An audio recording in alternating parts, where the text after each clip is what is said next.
zahmet etsin. Allah sizden de razı olsun. Nasıl? Seçim atmosferi daha Mardin'e gelmedi yani. Yok, daha o hava gelmemiş. Gelmemiş. Bu sene Ramazan'dır. Biraz daha... Ramazan'a atlatmayıncaya kadar bir şey diyemeyiz şu anda. Diyemeyiz, aynen öyle. Aklımız fikrimiz iftarlar. Aynen öyle, doğru. Ama hayırlısı her şey. Allah razı olsun. Teşekkürler. Sağ olun, teşekkürler. Oldu, teşekkürler. Hayırlı günler, sağ olun. Selamun aleyküm. Başarılar. Allah razı olsun.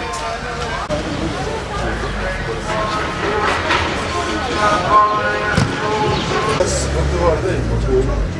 Dövizdeki artışlar. Hayırlı cumalar, sağ olun. Hayırlı cumalar. Nasılsınız? Hayırlı cumalar. İşler nasıl? İdare. Allah daha da iyileştirsin. Bir sıkıntı var ekonomide olarak.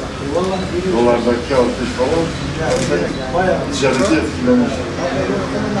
Allah herkese teşekkürler, sağ olun. Hayırlı günler, sağ olun. Hayırlı günler. Bir selam verelim esnaflarımıza. Allah sizden de razı olsun. Nasıl piyasa seçim atmosferi yok sanki mahallinde? Yani henüz girmedi o. Öyle görünüyor biraz. Ama hani esnaf piyasa öyle biraz. Şu an seçim öyle de herkes kabuğuna çekildiler. Sonunda ibadet hükmüne düşer. Öyle. Evet. Allah selamet versin inşallah. Valla biz de Hüdapar olarak dedik. Bu sefer yani değerli hemşehrilerimizden ricamız. Ha bu sefer bizi de bir denesinler hala. Haklık mı? Şimdiye kadar herkesi denedik. Yani bir Hüdapar'ın da yani bir siyaset çizgisi bilinsin, görünsün. Biz dedik bu sefer özellikle Mardinli hemşehrilerimizden ricamız parlamento seçimlerinde bu sefer bizleri denesinler. Allah razı olsun. Teşekkürler, sağ olun. Allah razı olsun.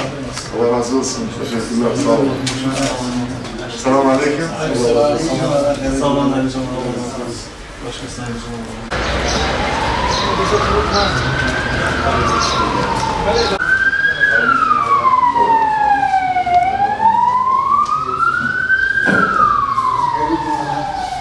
Nasılsınız?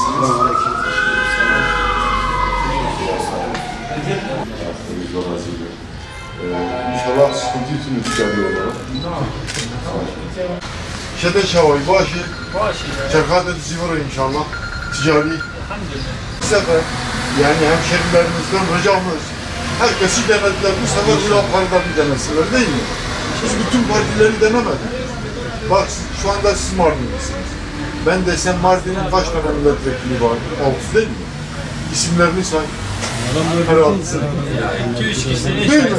Şimdi ben bu soruyu birçok hemşehrimden sordum. Bilmiyorum niye? Çünkü iyi vakit seçtiklerimiz gittikten sonra bir daha yüzlerini görmüyoruz. Ama biz söz veriyoruz, diyoruz. Biz halkımızla aramıza duvar örmeyeceğiz. İnancımız buna müsaade edeceğiz.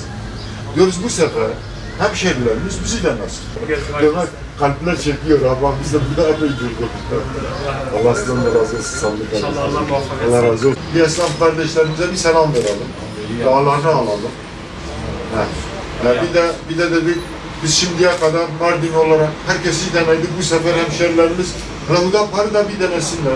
Değil mi? Hak değil mi? Şimdi sizin gibi kardeşlerden ricamız diyoruz bu sefer bizi de deneyin. Herkesi denedik. Değil mi? Allah razı olsun. Ramazan'ın bütün İslam alemine güzellikler getirmesini şanı yüce Allah'tan temenni ederim.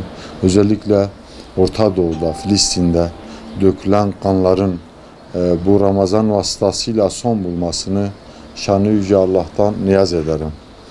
Bugün seçim çalışmaları kapsamında Mardin, yani eski ismiyle Mardin, yeni ismiyle Artuklu ilçemizin esnaflarını ziyaret ettik. Seçim çalışmaları kapsamında esnafın sorun ve sıkıntılarını dinledik.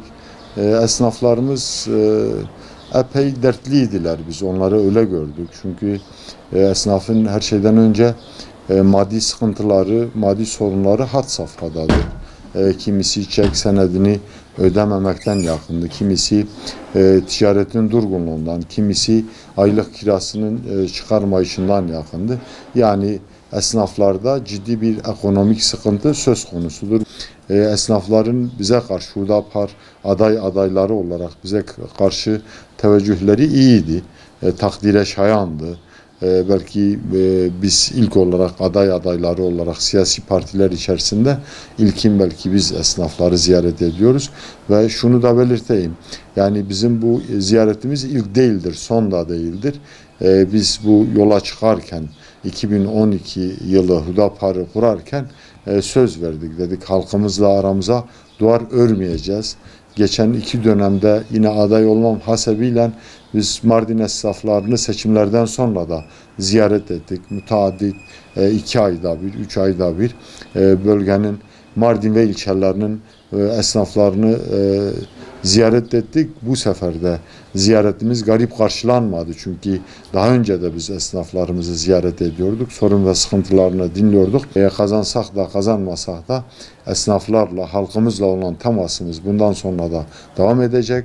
Halkımızın sesi, halkımızın sorun ve sıkıntılarını en gür sedayla dile getirmeye ve halkımızın sesi olmaya bundan sonra da çalışmalarımızla devam edeceğiz. Hüdapar adayları olarak inşallah önümüzdeki seçimin selametli bir şekilde Türkiye genelinde geçmesini, Mardin'de de seçimin selametle geçirilmesini Yüce Allah'tan temenni ediyoruz. Teşekkür ederim.